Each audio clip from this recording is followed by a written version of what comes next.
Good evening and welcome to Sporlitics, where sports and politics mix and mingle. I'm Stacey Johnson. Joining me tonight is Aguna, the Nigerian moderate Republican, Keith, the constitutional conservative, Stephen, the independent thinker, and my cousin Chris.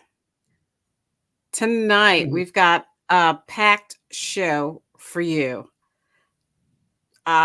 The U.S. Senate is in session, and CNN.com reports that they voted to take up a stopgap bill that would keep the government funded through December 16th as lawmakers work to avert a shutdown by the end of this week. The House returns tomorrow. Let's see if they can do the same. The Philadelphia Eagles are ranked number 1 in the NFC East. Russia President Vladimir Putin begins his country's draft of 300,000 men, whether they are well or not. NBA season starts today with controversy late last week with the owner of the Phoenix Suns and the Phoenix Mercury preparing to sell both teams because of his actions. Looks like a few of former President Trump's men, Roger Stone in particular, may have to face the January 6th committee, which will be postponing their hearing tomorrow. NASCAR with Stephen as he discusses Tyler Reddick's win in Texas. And some scientists say that research shows COVID raises the risk of long-term brain injury. Fraudsters, also, Reuters says that fraudsters likely stole $45.6 billion from the U.S. unemployment insurance program. That's a lot of our money. Former Packers and Vikings quarterback Brett Favre may be in some serious legal trouble in Mississippi. We'll talk about that. Federal Reserve Chairman Powell says to Americans, brace yourself for more pain ahead as the federal policymakers raise rates for the 5th time this year in a bid to kill the highest inflation in more than 4 decades. However, this may push us into a recession. That and more, if we can fit it in. First up, NASCAR with Stephen. Stephen, let's talk about the win in Texas. What happened in Texas? Well, Texas was the 1.5 mile track. It was a pretty decent, okay race. It's disappointing because Tyler Reddick is not in the playoffs. He just missed it. He should have been in, but he's not. He won the race. He's still racing for ownership points and money and a lot of other things, but he's just not part of the playoffs, which is weird. No, I don't think there's any other sport in the world that would ever think that you can have the playoffs, but have some of the people still participating and every week, and they're not even in the playoffs. Right. It's just weird to me, but that's the way it is. It's cool, whatever. But it's funky. But they have 6 more races left. And another thing that's funky, NASCAR has really just gone over its head, upside down with everything it's done, from the cars and the everything they've done. So this year, they have a super speedway, Talladega, in the playoffs. Talladega is always just a train wreck, and you never know who's going to wreck. So the first 7 people that are in the lead in the playoffs could go out and finish last, second to last, third to last, fourth. This is what could happen. It's just so weird. They haven't made it like a sync thing where you can root for somebody and then they're going to win. But it's what they wanted to do. It is fun. It is interesting. And Talladega next week is going to be great. And if you haven't seen the race this year, this is the week to watch one because Talladega is going to be fun. So it's a fun. So what race. happened? They said some tempers really flared during this race. Tell us what happened. Whose tempers flared? Well, Everybody's tippers flared. I think I see. I didn't see the entire race, but I think it was Kevin Harvick because he's always into something with somebody. But it doesn't matter. Tippers flaring is an attempt to get people behind the scenes really to watch it. Nobody's get hurt anybody. Nobody's ever hit anybody in racing in the last 30 years for real. It's just they have to compete with the NFL on Sundays. And it's really hard to compete with the NFL. And what they should do is race on Saturdays because and not compete with the NFL college. Right.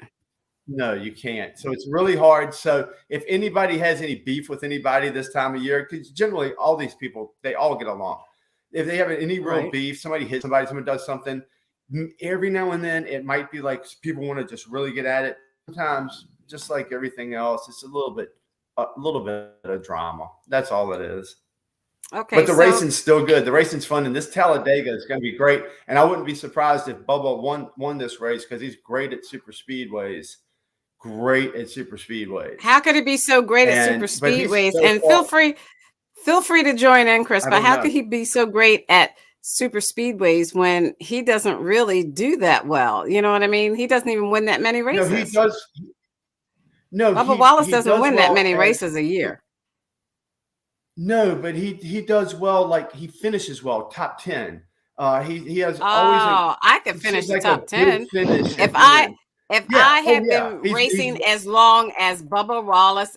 If we just switch my name and my body into Bubba Wallace's, and like I've done the time in the year, like years that Bubba Wallace has done. It seems like to me I could have been the top 10 either. Where's his winning?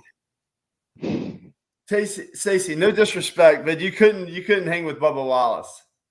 He's one of the top race car drivers in the entire world. The guys in NASCAR are better than any driver in any other sport. I truly believe this. Even Formula you can't One? Compete with Bubba Wallace. Not even Formula One. No. That's just like doing a little video game, and they turn the steering wheel this much. It's not much to it to me. But, I mean, it's still cool. I still love it. But I don't think they compete to the guys from NASCAR. These guys they're all like Evel Knievel. Crazy. All right. So let me share my screen and let's try to take a look at what happened with the race. Hold on one second.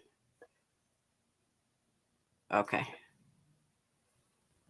Can you see it? Yep. Yeah. And yet here they are, still winning races and still a team, as Randall Burnett told me earlier today. And how about the Texas race fans who stayed here through this long night of racing? And Tyler Reddick brings it home to victory lane. What an incredible night. I got to know, with all the tire issues, as you kind of say, yeah, you're right, an incredible night. How worried were you on that final run because you went so long on this set of Goodyears? I was extremely worried, I'm not going to lie. Unfortunately, just about every time we've had fast cars, we've had some tire problems. And, that last run, the right sides were vibrating really, really hard there. So I was just trying to maximize and just use the advantage that the gap that I built over Joey, just in case. I mean, every time we've had a strong car, we've been bit by something, man. So really proud to be able to get this Lenovo Chevy to victory lane. I mean, we were at Auto Club earlier this year. We were so fast with this car, and they deserve to get victory lane. We got them there. How did this team stay together through all the adversity you faced this year? You leaving, Kyle coming in, and not making it to this round, Tyler. Well, it was tough. I mean, 2 points. Every spot matters in this deal, and we just had 2 tough races. We brought a really fast car at Darlington, and we were leading at Kansas when we broke and fell out early, and so it's tough. But this will make that the pain of not making it through a little bit easier. Even though, yes, it would have locked us in around 8, but hey, we're winning races. That's what we'll keep trying to do. What a long night. How about these Texas race fans who hung out for all of it? Yeah, I mean, it was a hot one. Thank you to the fans coming out. I really appreciate it. This is a tough race. 500 miles here is not an easy feat, and I know it wasn't easy on you guys as well. So it's just so great to be able to win here in a Cup car. Been close a few times, and look at Lombardi. Yeah, let's go! There you go. The guys are out here. What a veteran crew. Tyler Reddick brings it to victory lane at Texas.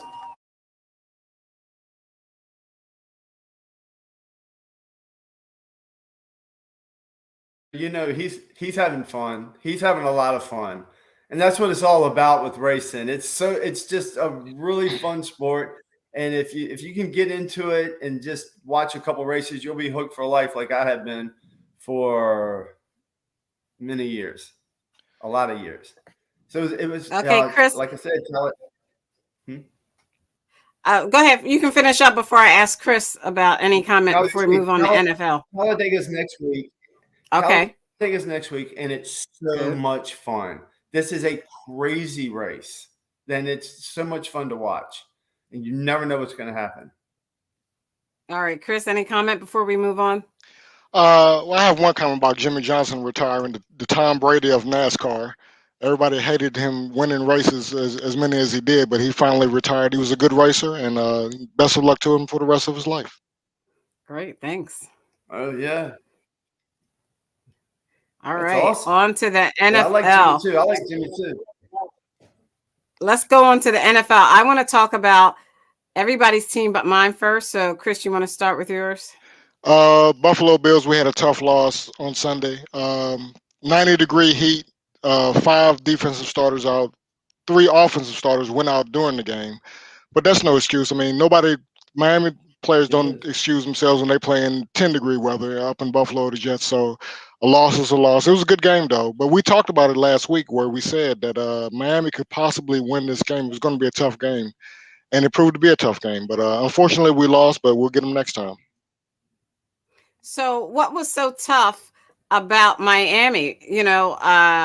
90-degree people usually, like you said, go up to Buffalo and they play, and 10 below and they win. So you're saying the heat is what caused Buffalo to lose? Yeah, pretty much, yeah. You gotta figure, Stacey. Miami practices in the heat as well. So they're used to it. I mean, you might play in Buffalo. I don't know about that. That doesn't even sound plausible. We had 4 guys literally cramp up on the field. It's plausible, yeah.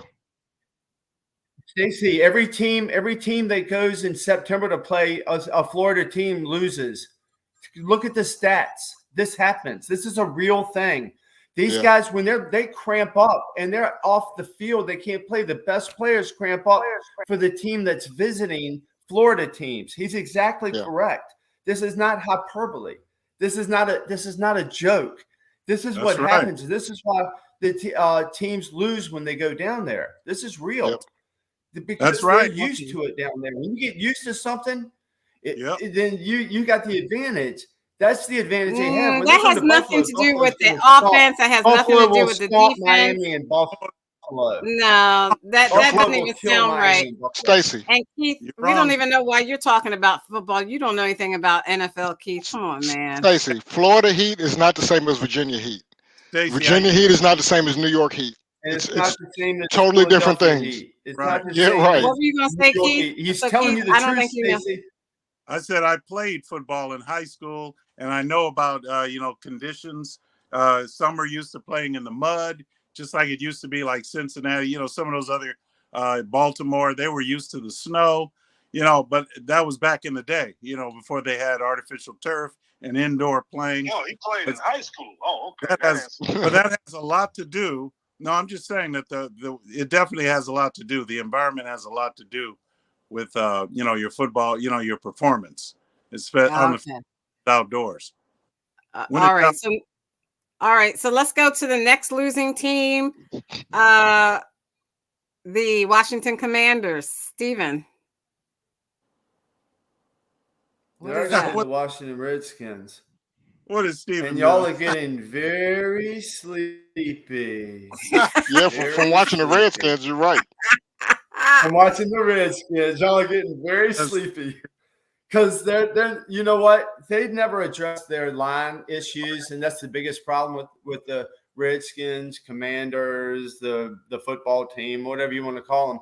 That's the biggest problem. The offensive line, defensive line, they're having really big problems, and it showed up against a team that was red hot right now. That is the number 1 team in the NFL, but they're not going to win the Super Bowl this year, but they are the number 1 team. But this is what's the problem. The number 1 team right now. This is the problem with the Commanders, the Redskins. They have a coach Redskins. that can't coach very well. He can't make adjustments. This is his I'm glad you problem. called- Rivera, he's do what? I'm glad you called them the Redskins. I like that. I like that name. Oh, thank you. Yeah, they are still the Redskins. The Blackfoot Indians decided that's what they wanted to be. That's a Blackfoot Indian on the helmet, and a Blackfoot artist drew it, and the Blackfoot people decided this is what they wanted and they thought they got great pride out of it. But Right. stupid people made them change their I didn't name. know They are the Redskins. I hear Nas. They are not. They are not. They No, are the you don't have to Commanders. you don't have to do that. But when the same people take this country back over, they will be the Redskins again. Okay, we got to stick. Okay, now, excuse me. That's it. We have to stick with your fact that your team lost, and I want to talk about how they lost, Stephen. How did the Washington Commanders lose? Commanders. They do not have a team that can compete with the Eagles right now. You know what's so funny? I was given gifts like added boost for MGM, added boost if I take Hurts to throw two touchdowns and to get 250 yards passing. I'm like, this is the easiest bet ever. And I bet other bets on the Eagles to beat the Redskins or the Commodores or the Commanders or whatever they are, because that's the easiest bets in the world. There's no way Washington could compete with Philadelphia this week. There was no way. So when they paid me all that money from MGM, I sent them an email to tell them how much I'm sorry and apologize for hurting them as bad as I did this week, because it was obvious the Redskins had nothing for them. They're a team that could compete to go to the Super Bowl. The Redskins cannot compete to go to the toilet bowl. They do have two excellent wide receivers, but it's not going to help them. If you don't have an offensive line, you don't have a defensive line, you have a coach that never did anything. The only thing this coach ever had was a running back. What's his name? I mean, he's so irrelevant now. He's played 6 games in 3 years. McCaffrey. He's so irrelevant. That's the only reason Rivera had a good record, because he had one of the best running backs that was healthy. Rivera is not a good coach. He doesn't make adjustments, and the Redskins, Commodores, Commanders football team cannot compete in this league. And I don't bet on them to win any more games this year. Fly, Eagles, fly. That was a good game, and I'm so glad they did me well. My favorite team, when it comes down to it, is the one that puts the most money in my pockets. All right. Okay. So, Nas, you're on. Do you want to talk about your losing team? Oh, no, everything is going according to plan. Oh, what's that plan? Be competitive. He bets on them to lose. And ultimately lose. We need draft picks. It's a rebuild. Oh, so the Dirty Birds of the South lost. The Atlanta Falcons lost. As they should. Oh, that's terrible. I thought they was gonna pull out the win. I couldn't have that. You couldn't have them win. No, we can't win. We need to lose. We need to lose a lot. But to that Philly Washington thing though, the thing to think about though is the Carson Wentz. Philly basically gave up on this guy and decided they would go with Jalen Hurts. And we've seen this guy in 2 different franchises since then. He just wasn't that good to begin with. He just was overhyped, and Philly knows all his flaws, and they just sent everybody at him. I think they sacked him 10 times. Like, it was embarrassing. Now, you can blame the offensive line for some of that, but a lot of that was the same stuff they complained about in Philly. Him holding the ball, him trying to make big plays instead of taking the check down. So same old Carson Wentz. He got what he deserved. And, yeah, it was a good game by Philly. Shout out to Jalen Hurts. Yeah, Jalen Hurts is kicking butt. There's nothing more scarier to any team than a confident, very confident quarterback. You see he's made some improvements. And, I mean, we've got nowhere to go, but all the way up. Man, we're not in October yet. Calm down. Our defense was spot on. Our offense was ready. Like you said, Carson Wentz, he was just sacrificing his body like he always does, which is horrible. And what's his name? Slay was slaying them like crazy. And I mean crazy. So it was just a good look. It was just a good win for the Philadelphia Eagles. Go Birds, go Eagles fly, Eagles fly. Sorry, not sorry. Speaking of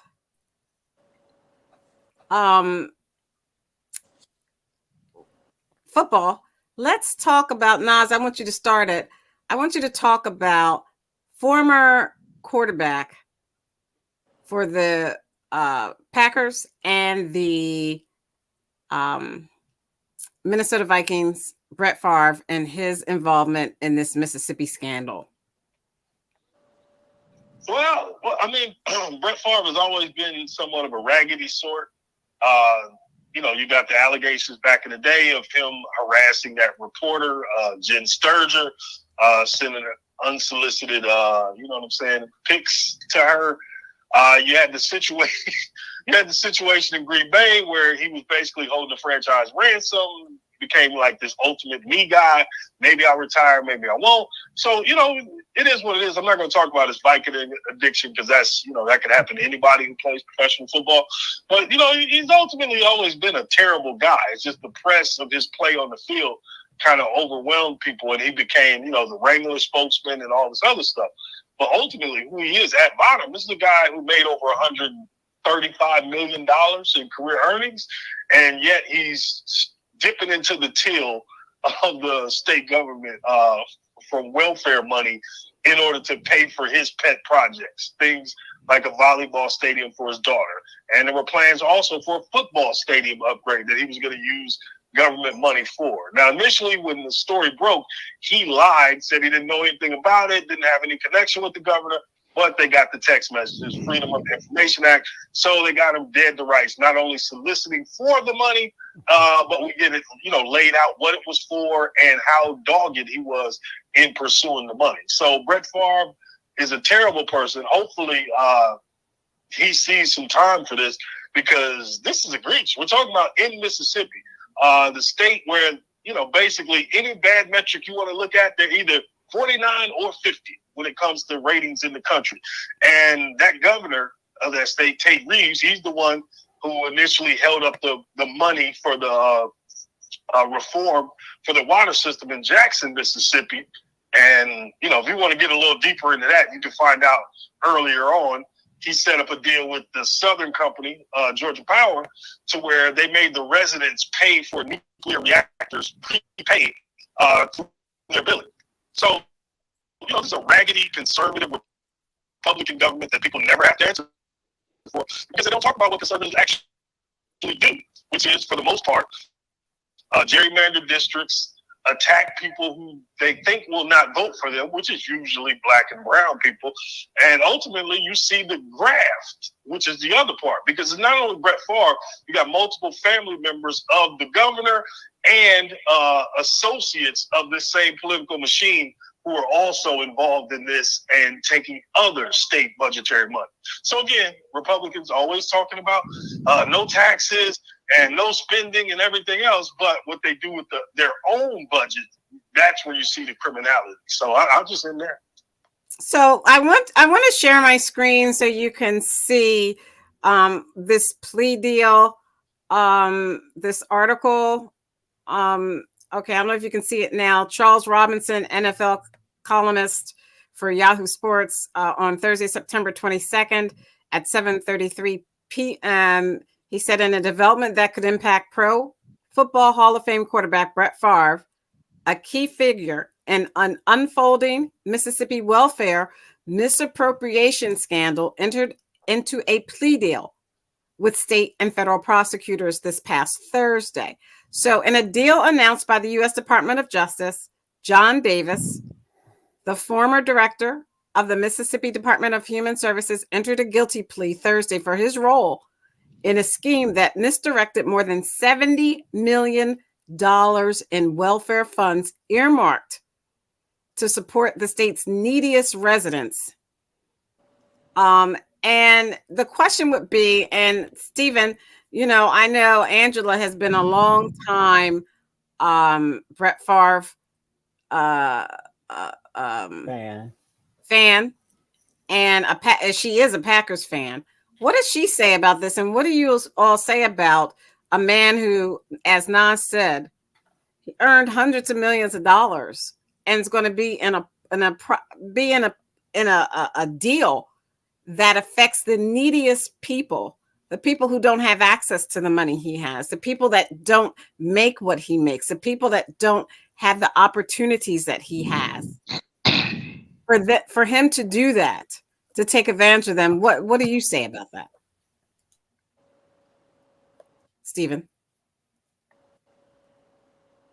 That we haven't talked about. It hasn't been brought up in conversation at all. I don't know why. Now, I haven't thought about it. She hasn't thought about it. There's other stuff going on in the world that supersedes it. If he did anything that was wrong and they can prove it and it's true, then whatever comes to him should come to him. Whatever bad should come.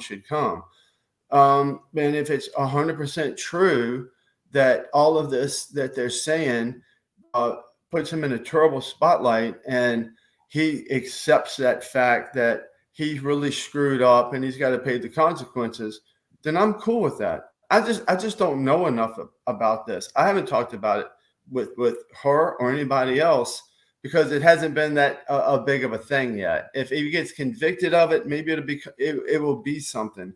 But right now, it's more in a preliminary stage than anything else. I'm not sure if people know how this is going to turn out, because I don't. Okay, well, let me ask you, Chris. People don't know how it's going to turn out, but if you look at this article, let me share my screen again. The fact that Stephen doesn't know much about it, that means it probably has not been up on the dark web.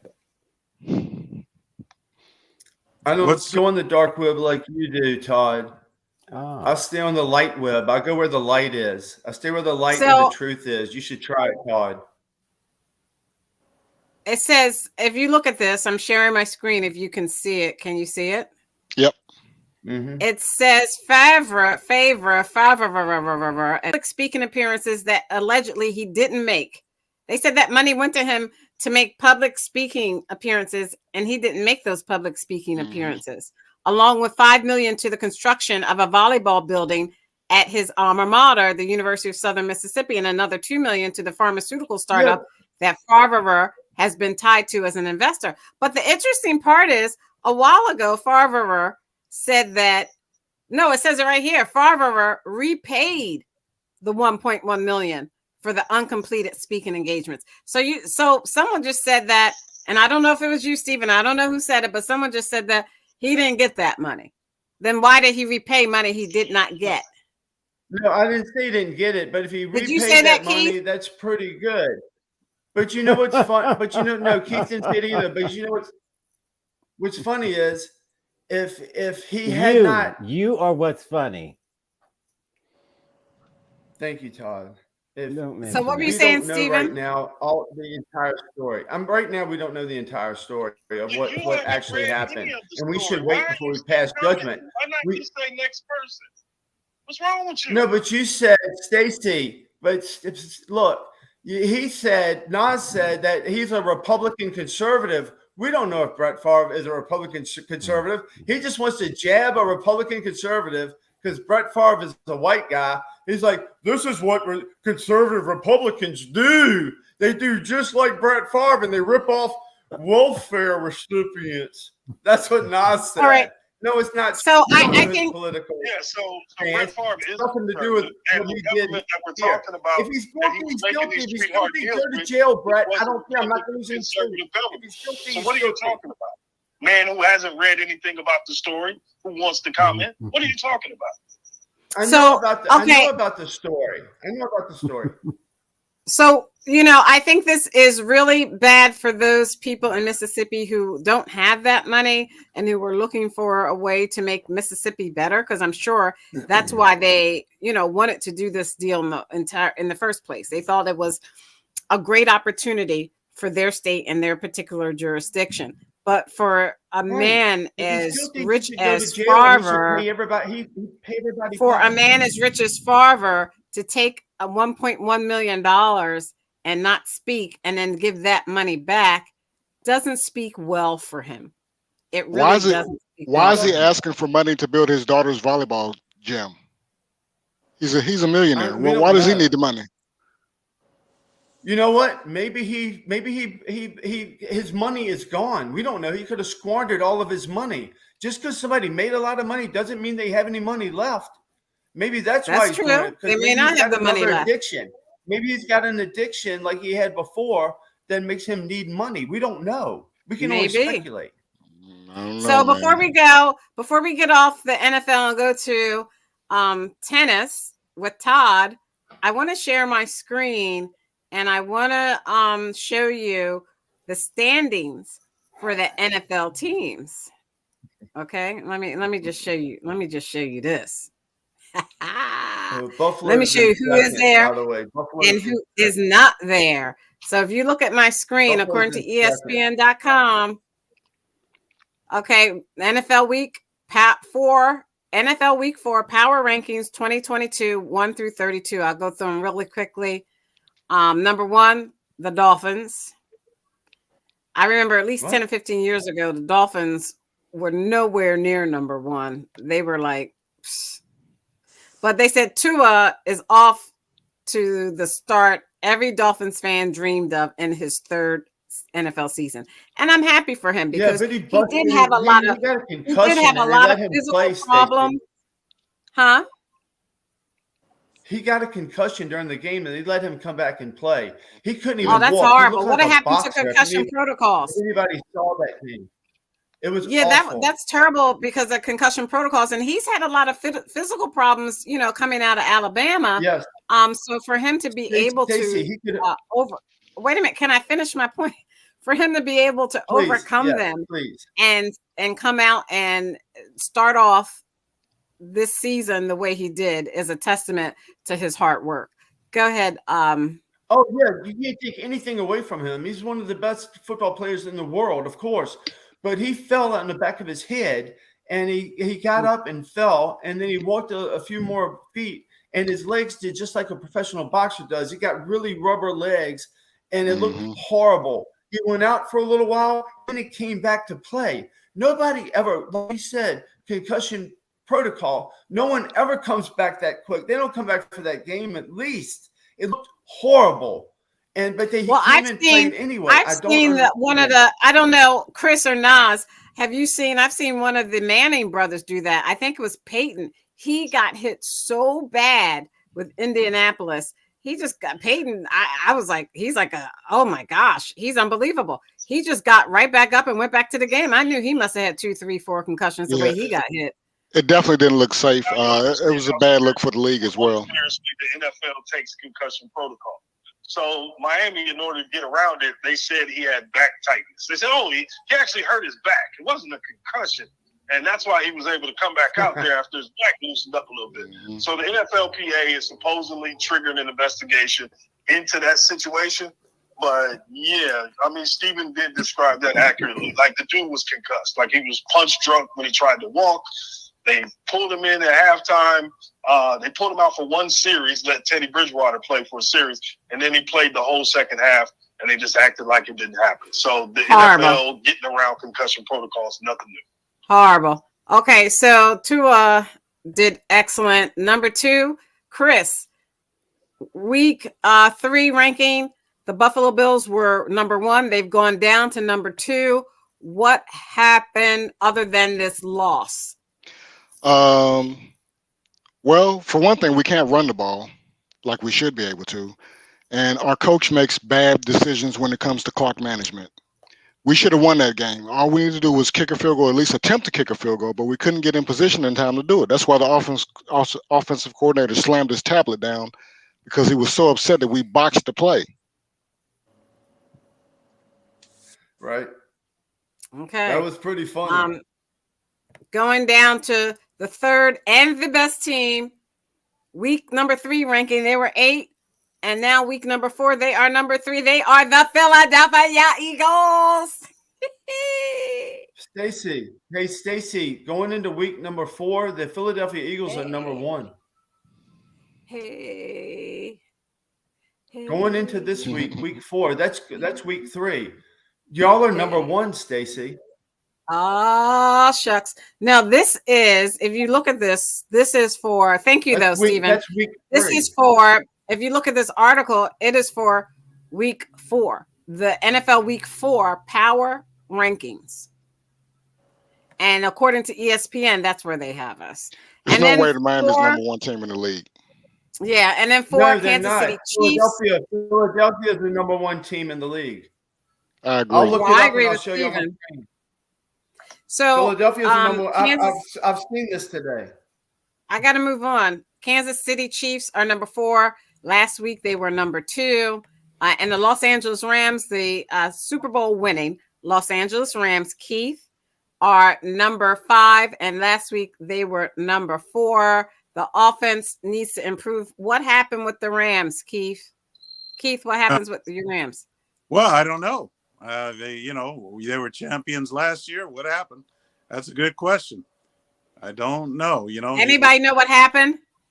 Just let Keith go buy a Cooper Cup jersey. You would like Cooper Cup. Just do that. Buy a Cooper Cup jersey. You'll really like him. All right. All right. So that's all I want to talk about was my Eagles and how they're moving up. I really don't care about any other team. Sorry. Not sorry. Moving on. Tennis and Todd. Hey, Todd. Todd and tennis, you want to talk about, let me stop sharing the screen.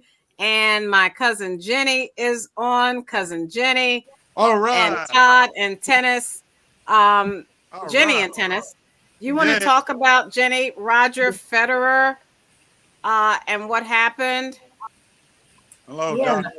So, I don't know how many of you guys are aware of Roger Federer retiring just this past weekend, officially. So this weekend was the Laver Cup.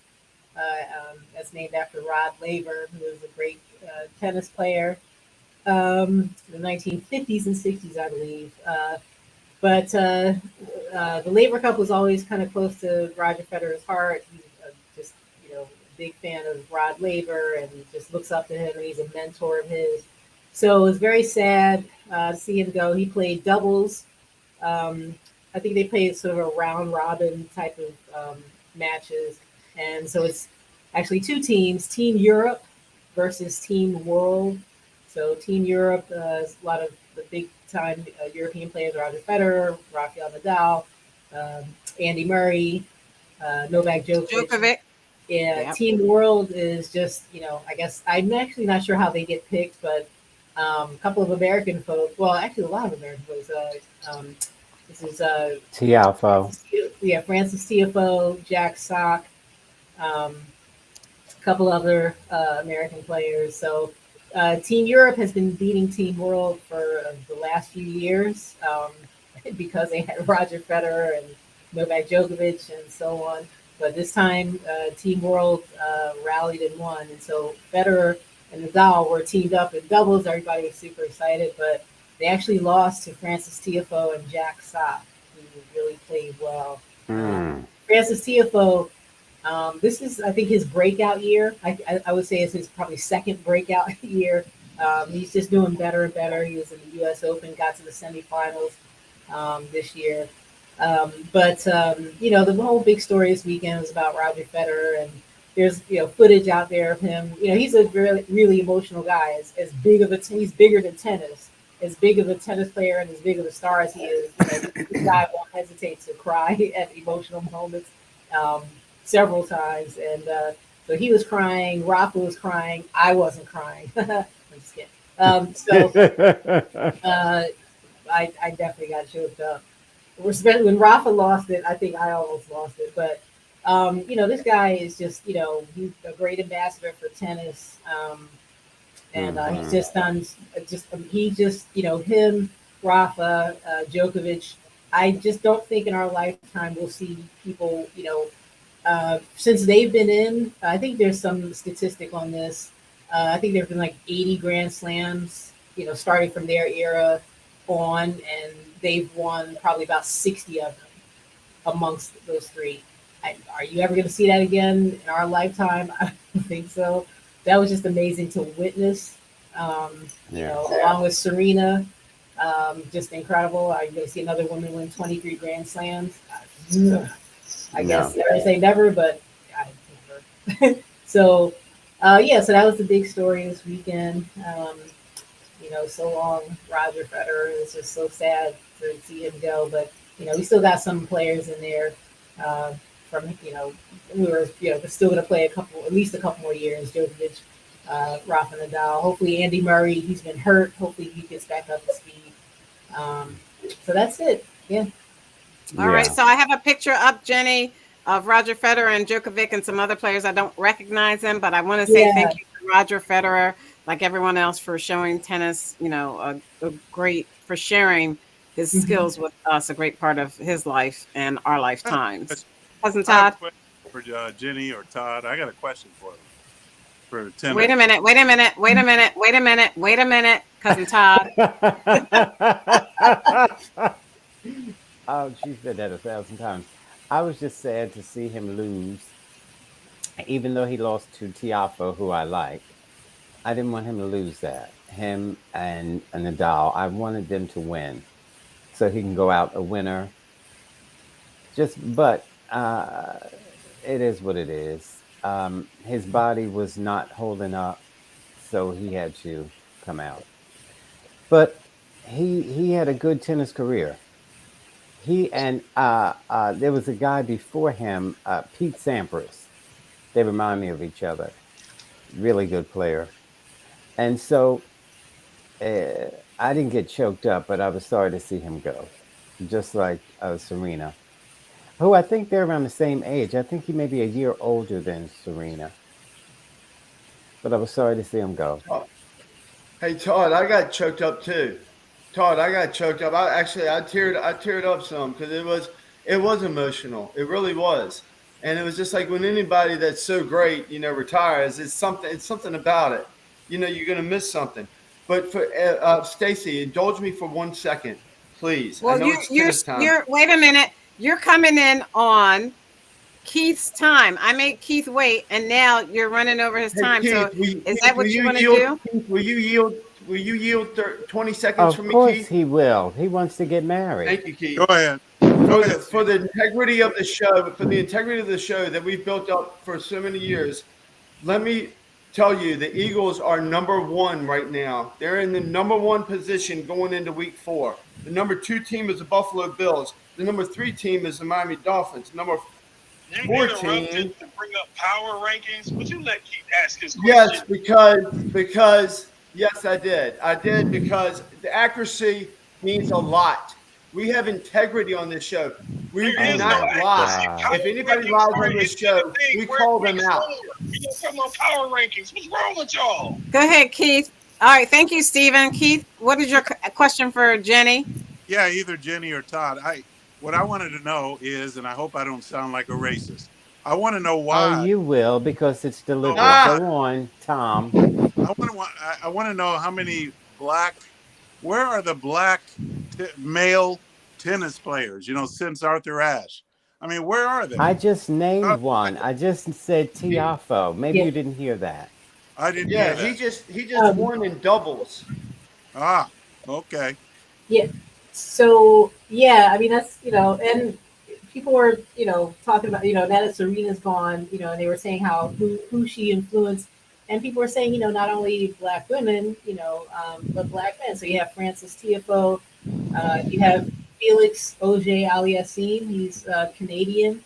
Aliassime, and I like him too. And they inspired a lot of white people to play too. Yeah, but just in terms of nobody's talking about them. Yeah.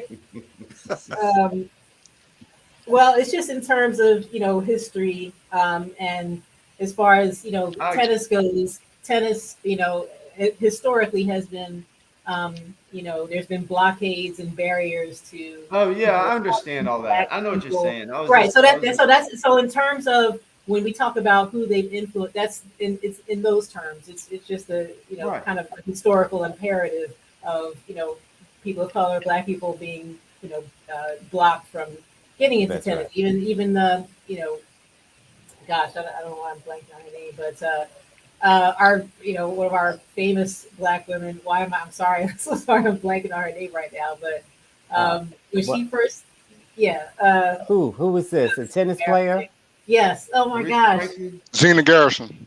No, not Zena Gibson. No, the first one. Althea Gibson. Oh my Althea, gosh. yeah. Thank God I remember that. That's so embarrassing to forget I that. like But Althea. Althea Gibson. So when she was first getting, she had many barriers and she needed, allies, white allies to make her way into the game. So that's what we're talking about. And so she's a huge influence on the Williams sisters, and Williams sisters are influence on, the Black women players of today. So Coco Gauff, so that's what we're talking about. So anyway, Yeah, but he's got his eye towards Black men. So there's another Black player. He's from from Australia. Who is that? I don't like him. Oh, okay. Well, I mean, he's Greek and Australian, but that's I forget what his name is. Something with a K or something. He's just crazy. Yeah, Nick Kyrgios. Kyrgios, right? Yeah, he's Greek and I think Australian. He's probably Black, but he won't say so. But there's another guy from Sweden. I think his name is Mikael Weimer. A Black man from Sweden? That's how you pronounce his name. Ymer. Weimer or Emer. I think it's Emer actually. Emer. That's how you pronounce it. But he's a Black Swedish, young man tennis player. Right. He's definitely on the come up for sure. So the thing is, Jen, this is how these Republicans will hijack your show and your time. He's the one that made us go into all this so that he can learn that there are Black men that play tennis. He was hoping that there weren't. So, all right, thank you. I've got to move on. Oh, look, we're running out of time. That's a tag team. Can I say something real quick too before y'all go though? Yes, go ahead, Nas. Just real quick. Federer represents excellence. The footwork, the technique, everything that Federer was. There was a point to where everybody was saying, okay, this guy looks like he's going to be the greatest to ever do it. Will there be a rival? Will anybody ever stand up to him? Then you get the Nadal situation. Then you get Djokovic coming in later on. And we probably saw some of the best tennis to ever exist based on, like Jenny laid out with their Grand Slam total.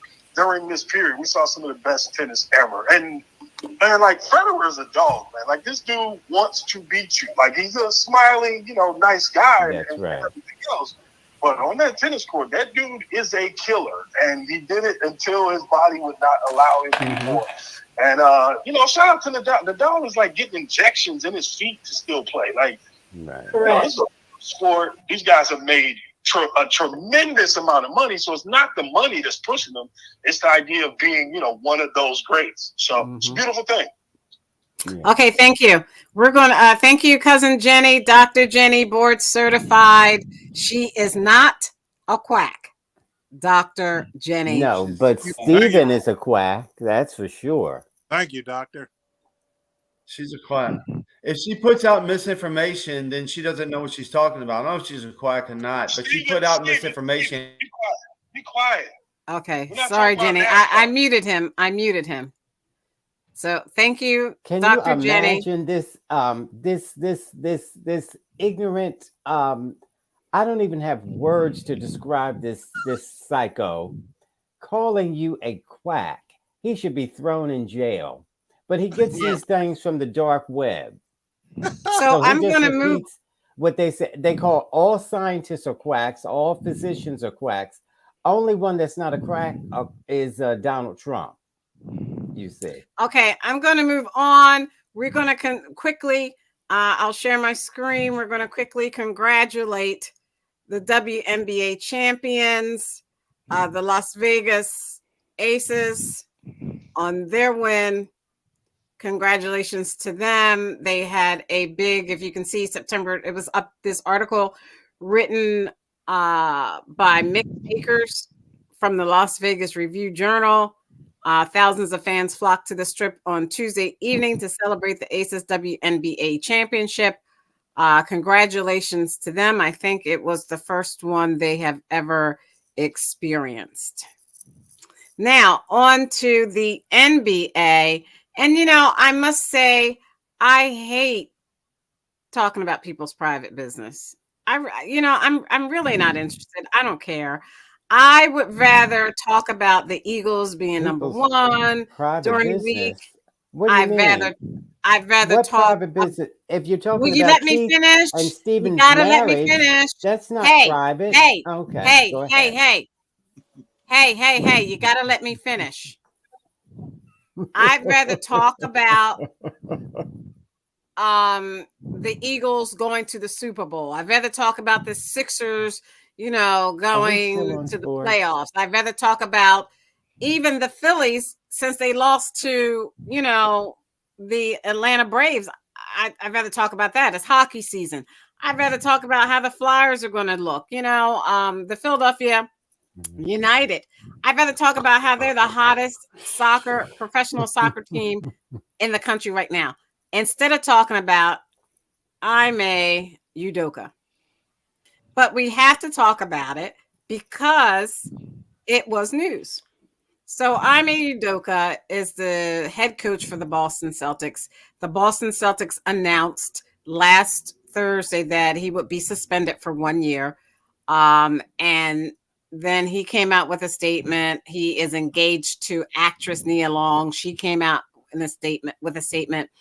But the gist of it is he had a consensual sexual relationship with someone who worked for the Celtics organization. And that woman that he had that consensual relationship actually was the wife of a vice president of finance for the Boston Celtics. That's all they say. Is more to the story, which I'm sure there is. I really, really don't want to talk about it because you just did. It's getting down into the weeds and the trash. Well, does you anybody just have any did. comments before And we move on? Stephen and Keith would love to hear the weeds in the trash. But I had to talk about it and say something about it because this is the start of the NBA season, and this was the news. And he is a male who worked really, really hard, 21 years to make it to head coach of any NBA basketball team. Steven, go ahead. Call on me. Yeah, if anybody has I can't hear me. I'm sorry, Steven, go ahead. If anybody has consensual sex with someone else, to me, it's okay. If they're adults, it's okay. If they work together, it's okay with me. Maybe they have something going on, whatever. Maybe somebody had some vendetta against him is what it seems like to me. Because generally, people just mind their own business and people have sex with who they want to have sex with. And that's the way of the world. That was against the company's rules, though, Steven. Can we move past Steven? No, I said if it goes against the rules of that league and it goes against this and it goes against that. But in general, to me, consensual sex with two adults doesn't bother me. Reality in the rest of the world. In the rest of the world, you have things called company guidelines, and amongst these guidelines, which the NBA I understand that. After the Donald Sterling I get that. After the situation in Phoenix, to where power dynamics are very important when it comes to relationships, especially within their building as far as a team. So if somebody's subordinate, a relationship is not acceptable as far as a sexual thing. Difficult time to be. I'm sorry that I'm trying to show a picture and a recording came up. Go ahead. I'm sorry. It goes on everywhere. Why is this one being pointed Steven, out? Steven, you gotta let Nas finish his. He let you finish. Nas, it happens all the time. Why is this one being spotlighted? Go ahead, Nas. Well, again, so something happening all the time has nothing to do with a company, their guidelines, and what they expect from their employees. If you put a company into a situation to where legally they're liable for something happening because they didn't act on you're fired. Yeah, exactly. So right now we're in a holding pattern where they're saying a year-long suspension, which is something that never happens in the NBA.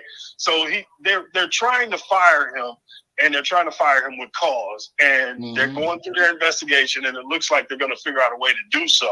So I don't know if he's even going to be able to get some of that money that he's owed. He may just be fired with cause and have to walk away. But ultimately, companies do this to protect themselves. And if you violate that stuff, then yeah, you put yourself out there, and you could have a severe punishment like he's facing. It had to be more than consensual sex. I don't see the whole thing where people are trying to have sympathy for Udoka on this. He just made a huge mistake, and now he's going to have to build his career back up after this. And that's usually a long trek for NBA coach. I have a question, Stacey. Before he gets another NBA head job. I have a question. He's going to have some tough swimming as well, like trying to work in NBA circles Hold on, after Chris. something like this. So yeah, this is Why didn't the woman get suspended? Wait a minute, Chris. Hold on, Chris. Oh, go ahead, man. Go ahead, Chris. Why didn't the woman get suspended? If it was consensual sex and he got suspended for a year, why didn't she get suspended? Well, So one, it had to be more than consensual sex. The reporting kind of muddied everything, but yeah, she's gonna have a hard time working in the NBA. Now, you say why wasn't she suspended? Why now not? you run into the difficulty of, do you want to seem like you're silencing a woman, or do you want to seem like you're running a woman out on a rail?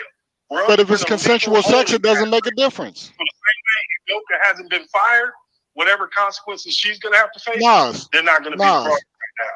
If it's not consensual sex, it's called rape. I don't see what the difference is. You can't punish him for doing one thing. That it takes two to tango. She was there with him, so unless he forced her to do it, why isn't she suspended? Right on, right on. I just tried to explain it. All right, so let's You go better ahead, watch Keith, out, real Chris. quick, and then we're going to move on to politics before we don't have any time to talk about politics. Well, I just wanted to say, Chris better watch out. He's starting to sound a little conservative there. These guys might turn on him. Oh, I'm not worried He about sounds that. like an independent thinker. He I'm sounds like an independent thinker. Exactly. Because if this happened to anybody else in the real world, everybody would be suspended. But no, brother asked a legitimate question. Exactly. What I'm saying is, we're seeing the legal process start out right now. The only thing the Celtics are worried about right now is protecting themselves from liability. They're trying to dot all the I's and cross all the T's to make sure they can't be sued. Yes, there's going to be repercussions for both. I doubt that woman works in the NBA after this, because imagine how hard it is for her to be trusted and to go in another organization after all the dust settles on this. And again, Ime Udoka, he's going to be going down to square one, man. That dude's going to be in the G League fighting for, his coaching career again. Yeah, and I don't understand. And I don't. College right now, and a college professor and a student, if they have a consensual relationship, guess what? He's still getting fired. Why? Because she is a subordinate to him. The power dynamic is off. You can't. Yeah, but the thing about that is, as I've done a lot of reading about this online, they said that, this happens all the time. This happens all the time between players, coaches, different people. This is nothing surprising. An example. So why is this more important than any other situation that's happened with another coach and a subordinate? Right. Because he's famous. He's dating a famous person. That you don't normally have. So we're talking about text There's messages. plenty of famous people that get away with everything. That's kind of There's a vendetta against him.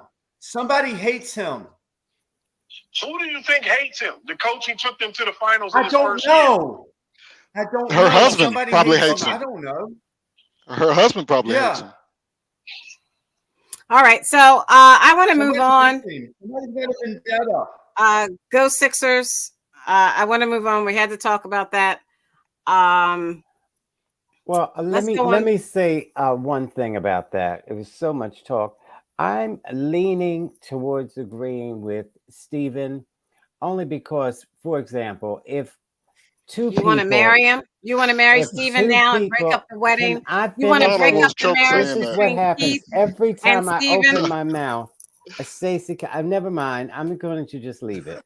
Thank you. Bye bye.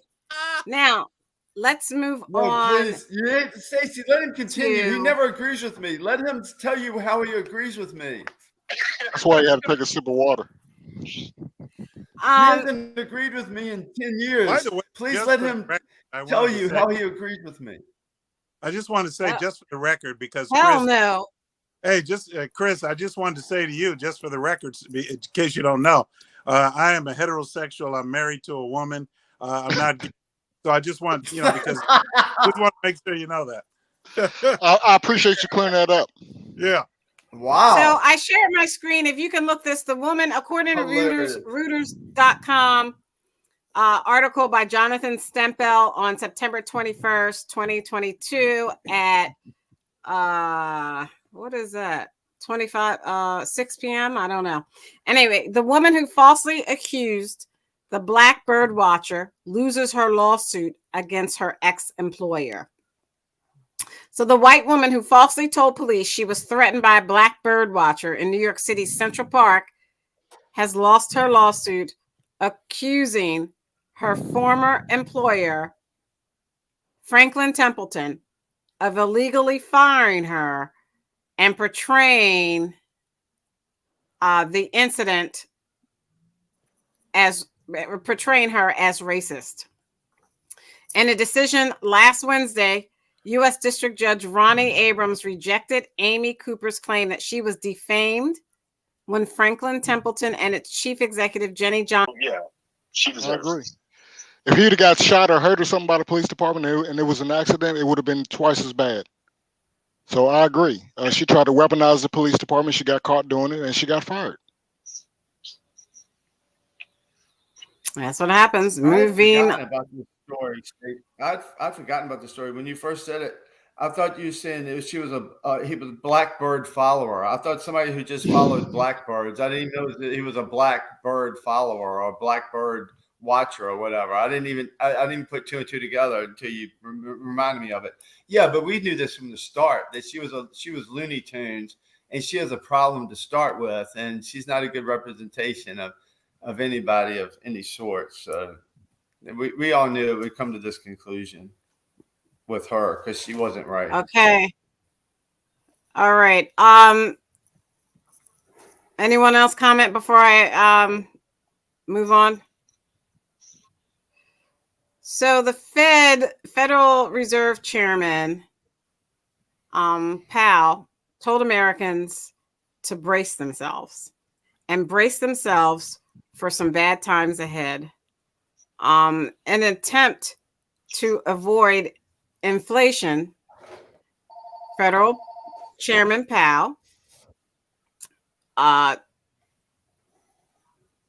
raised interest rates, which essentially will cause us, the United States, to go into a recession. Keith, do you want to talk about why he did that, or why the Feds feels though they have to avoid inflation, but that's going to take us straight into a recession? If you can look at my screen, you can see the article by Politico.com. Can you see the article? Yeah. Okay, by Politico.com. Yeah. Politico.com. And you see Federal Chairman Jerome Powell, Board Chair, Federal Reserve Board Chair. Yep.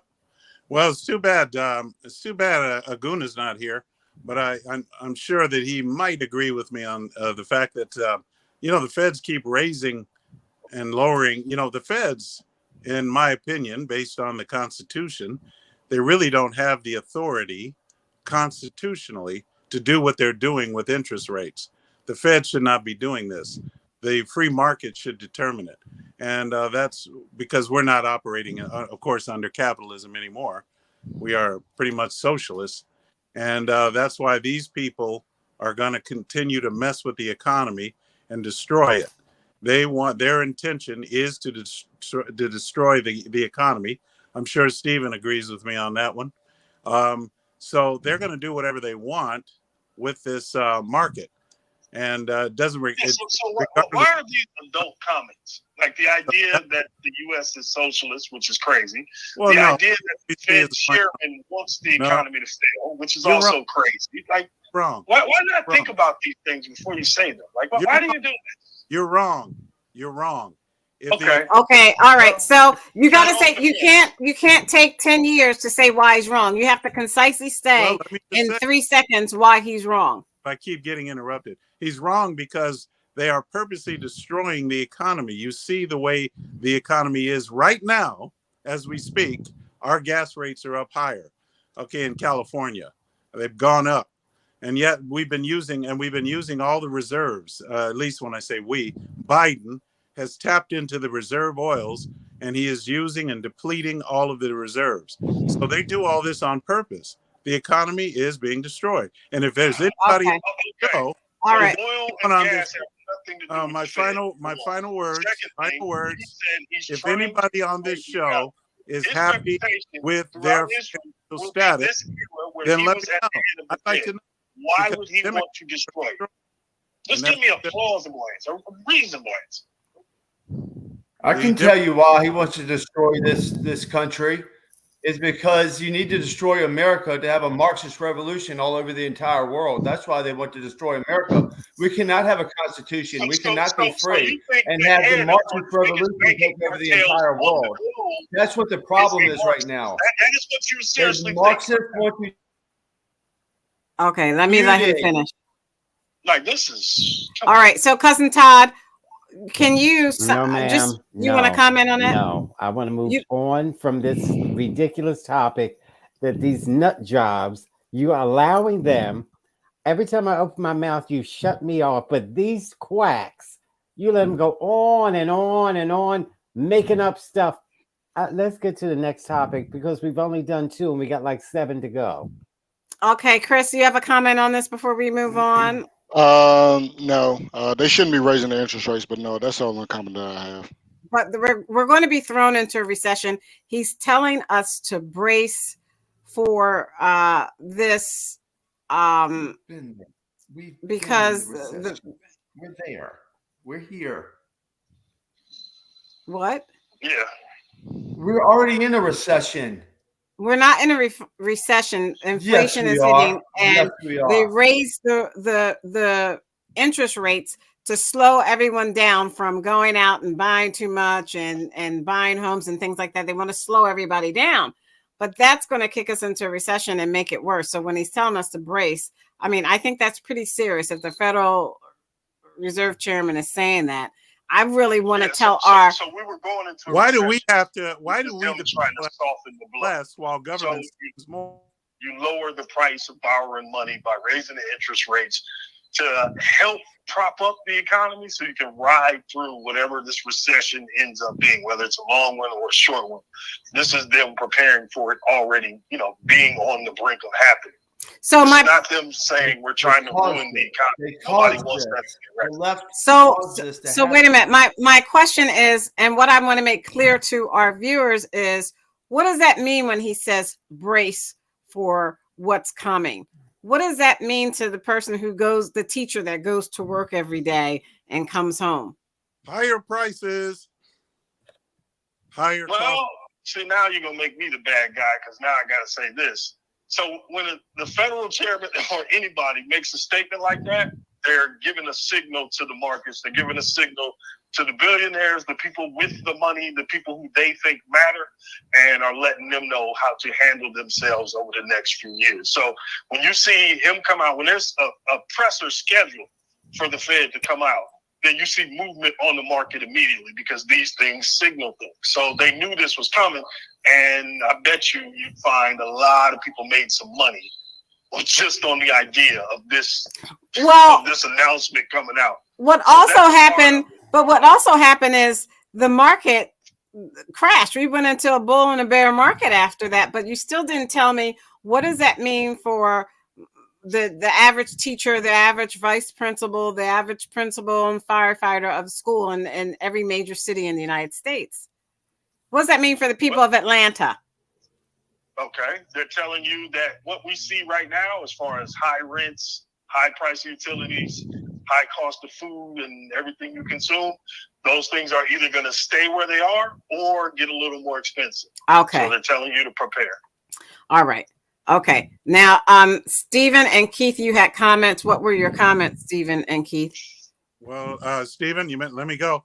I just wanted to say that once again, the economy is being targeted because they want us to live on less. They want us to live a lower standard of life, and they want us to live in slavery. And who was they? They And who mean was they? the Democrat Party. Okay, thank you.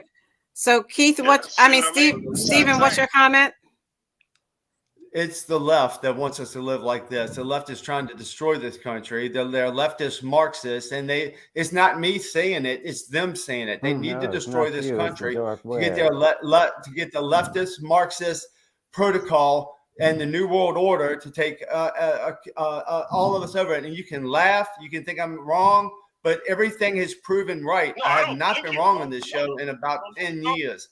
They are I was laughing because Todd was mumbling under his breath, talking about the dark web, and that's what I was laughing at. So, Chris, it's not the dark do you want to web. comment on this Everything before I that we've move said on? for the last few years has come true. It's not the dark web. It's the truth. It's the light web. It's the light. The light. All is this the is truth, done and that's to all enrich we speak. billionaires. Keith and I think Chris as well. We only speak the light. We speak the truth. We're not the liars. Todd is the liar. Todd lies. We've been on Todd this should be ashamed of ridiculous himself topic for because about all he does is lie. half an hour. I don't know why We've got he thinks 7 more he's going to minutes come out left to this show. okay when all this is done. But you This go is against good amazing. and you side with evil, then you are in Listen trouble. at this quack. Okay. This Listen is to a this spiritual quack. war that you're going to lose, Todd. So one Keith party and Chris voted and I, against all Stacey. the interventions that would help normal people. The idea of them subsidizing gas, the idea of the child tax credit, all these different things that they wanted to do to intervene to try to help people out during this tough time. One party voted against all of those measures. That would be the Republican Party. So the idea that Dems are against the people, and I don't know if that holds. Then he said the Dems are the Marxists and they want to destroy the economy. Okay, first of all, there's not a Marxist in the Democratic Party. They will rush you out of the Democratic Party. They are a centrist capitalist party, number one always. Matter of fact, the tech sector and the media and entertainment sector, who are their biggest donors, those are the people whose interests they represent for the most part. But this idea that they're Marxists and they're secret socialists, nah, man, these people are capitalists. Just like are there policies working for you now? Are there policies working for you? Learn what these words mean before you use them. Are there policies working for you, Nas? Are there policies working for you? Are there policies working for you? Are there policies working for you? They are in charge. They dominate. That is the Democrats. So, Keith, I'm the one who's a far left person. No, the Democratic Party doesn't represent me. They don't want any parts of me. They don't want my vote. They don't want my opinion. They don't want to hear nothing from me because I'm somebody from the far left, as they showed you when they knocked Bernie Sanders out, as they showed you when they knocked Jesse Jackson out back in the day. Like, no, the Democratic Party is a business party the same as the Republican Party, and they are not interested in the left, socialists, or Marxists, okay? All right, so let's move on. Today, the U.S. Senate took a vote to, according to CNN.com, the Senate voted today. This article was by Claire Foran, updated 6:55 p.m. Tuesday, September 27th. This Senate voted today to take up a stopgap bill that would keep the government funded through December 16th as lawmakers work. As lawmakers work to avert a shutdown by the end of the week. The vote had earlier been on the verge of failing due to the inclusion of a controversial permitting reform proposal, but West Virginia Senator Joe Manchin dropped a request to include the proposal after it came under sharp criticism from Republicans and liberals. The Senate will next need to hold a final vote on the stopgap funding bill, and the timing of that vote has yet to be determined, but lawmakers are expected to pass that short-term funding extension through both chambers, and the House comes back into session tomorrow and avert a shutdown before funding expires on Friday at midnight. Why, Cousin Todd, do we go through this every year where we have to do some sort of last-minute shenanigans in order to avert a shutdown of the federal government. That's just what they do. They kick the can down the road, and that's just what they do. Over and over again? What's the point in Over and kicking the over can and down the over. road over and over again? Because you can't blame me, and then I can't blame you. That's just the way that game is played. Chris. I disagree with that. I think that the reason why they do it is because one party controls all the money and they use it to hold up the other party from getting what they want. Neither political party actually is for America. I mean, let's be honest about it. They're all for themselves and all for the corporate interests. So once we change that thinking and get money out of politics, then everything will change. But as long as money's involved, nothing will ever change. They'll do this 4 years later. Okay, let's move on. This is a part of our roundtable discussion because we're running out of time and we do have to stop very shortly. Cousin Todd, you wanted to talk about what? Oh, I don't have every other topic. Russia. There was how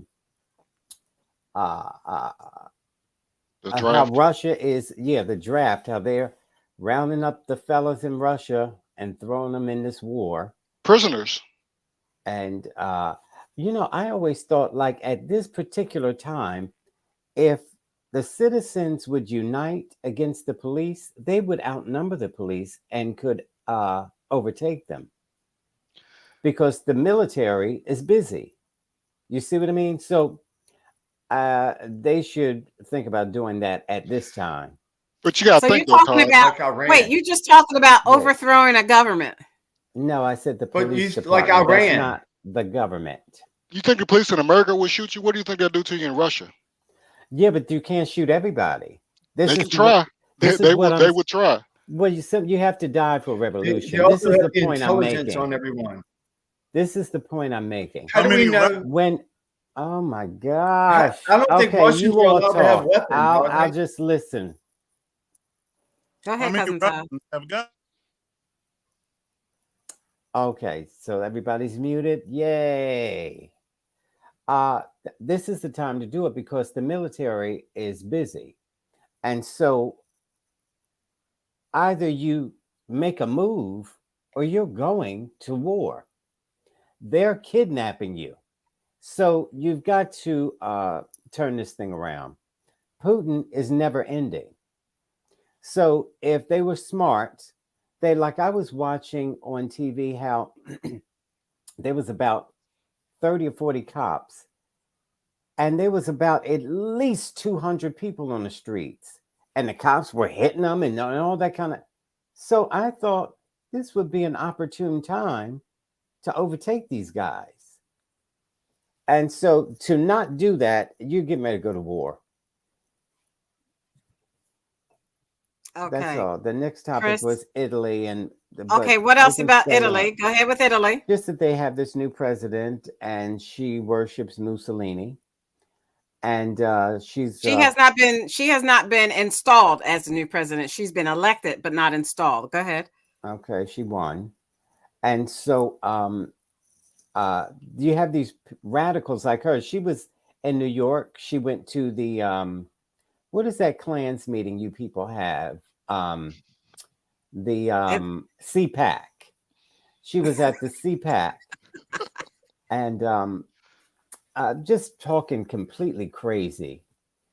And so she's a radical. And this happens from time to time. It almost happened in France, but Macron happened to win out. Who else? You just have these radical people that, and I think America should shun them. We should have nothing to do with Italy when she's installed. Okay, and what's the other thing? I don't have my notes in front of me, but Italy, Russia. The hearings is tomorrow. It's postponed. Right, but they were supposed to have them tomorrow, and the information. The January 6th. Stone. The January 6th. I want to explain what hearings. The January 6th hearings are postponed. Right, but it was supposed to happen tomorrow with Roger Stone, which Keith and Stephen won't believe anything unless Donald Trump says it. They have clips of Roger Stone incriminating himself and the president. And so it is obvious that the election was not stolen from the things he was saying. Just say it was stolen and just say you won. Doesn't matter if it's true or not, say it. And Donald Trump jumped right on board with it long before the voting even happened. So it's sensible, rational, intelligent people recognize that was all a scam. And only weak-minded people fell for it. But like I said, Donald Trump knows his audience and he takes advantage of them. This is why he has $250 million from them. How much did you guys send? And For you the guys, Stop who the are you Steal. asking? Every Who are you asking your guys, Todd? Every Republican on the show. So Stop the Steal was never a thing. It was just a way to bilk people out of money. And dumb people sent their money in thinking they were stopping the steal. And Trump was just spinning it like water.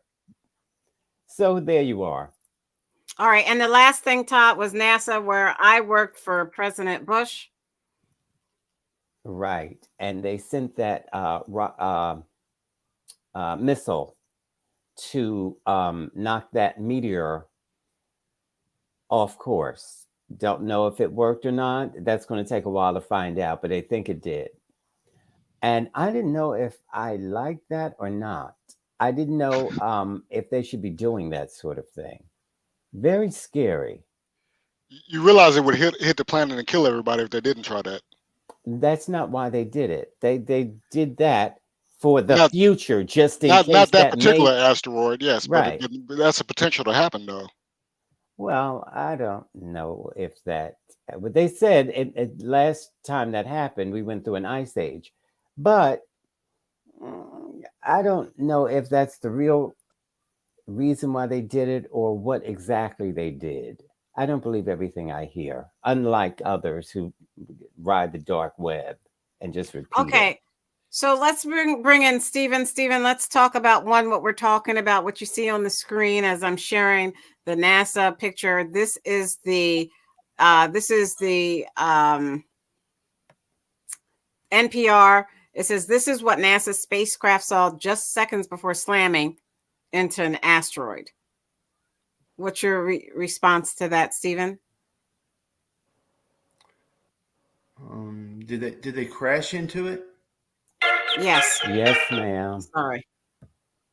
And you were probably no busy on the dark web. No one died. No one was on the spacecraft. No one died. Never mind, Stephen. We're going to move on. No, I don't have any idea. They just like nicked it, and maybe it helped change its trajectory towards Earth, and maybe we all live because of it. I don't know. Maybe there's going to be proof of it coming out later. They were seeing if they could change. It wasn't. We're running out of time. I got to move on, Chris. Oh, so it wasn't directed at us, but they hit an asteroid with something to change its trajectory, to see if it to try it out.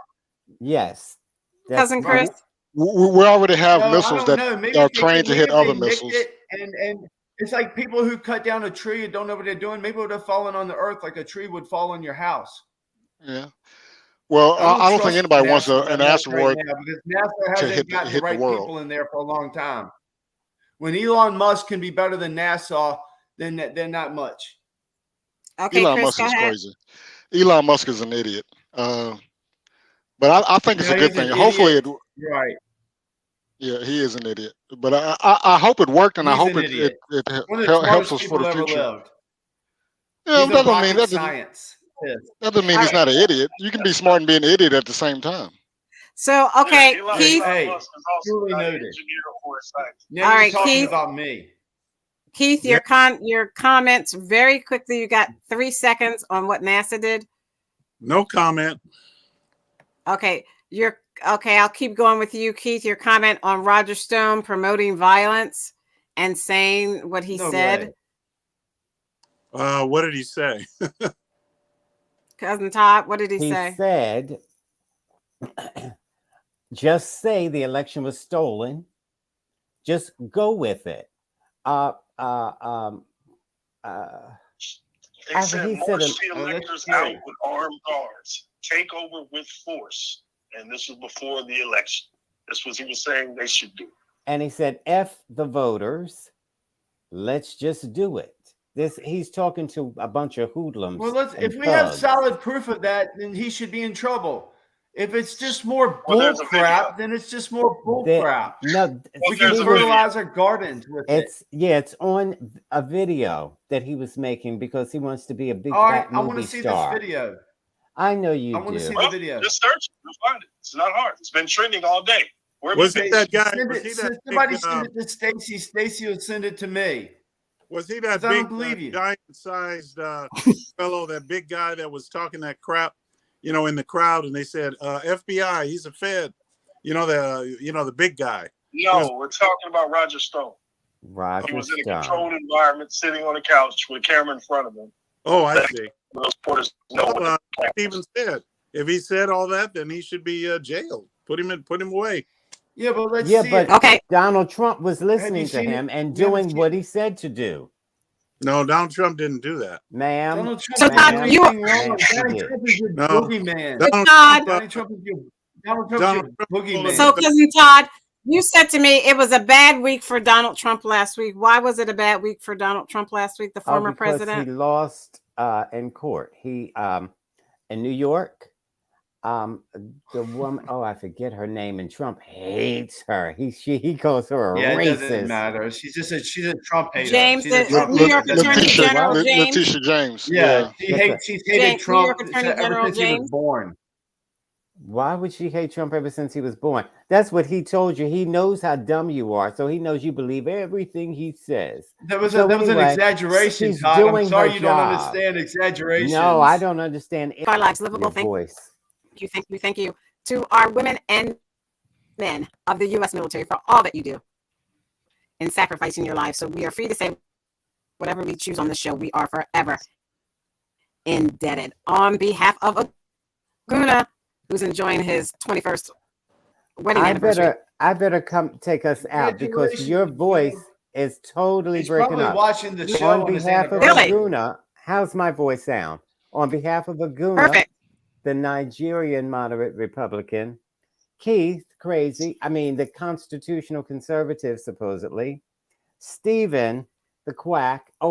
He calls himself the libertarian. Imagine that. Then he changed it because he's a flip-flopper to the No, I call independent myself the thinker, independent and thinker. he's not the independent thinker.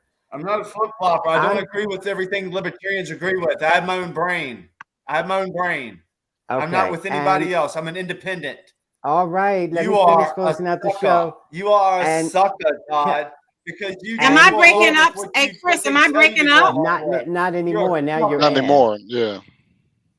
Okay. And You're a my sucker, cousin Todd. Todd. The sucker. Thank you to Why are you Nas. always Thank licking you, Nas, for behind coming in. Keith? And my cousin Chris. Hey, cousin Chris. Thank you for Nas and cousin Chris for coming in. Let's And keep Chris, this you're conversation gonna going have to on get Twitter. your head in the game. Stay away from those two quacks. My head is They'll in the have game. you on the dark web by midnight. I just use my Thank you, brain cells to Truth think. will That's set all. you free. Catch us on Twitter, The truth will Twitch, set you free, Todd. Instagram. Check out our new Instagram page. Check it next week. Same time, same place. Good night.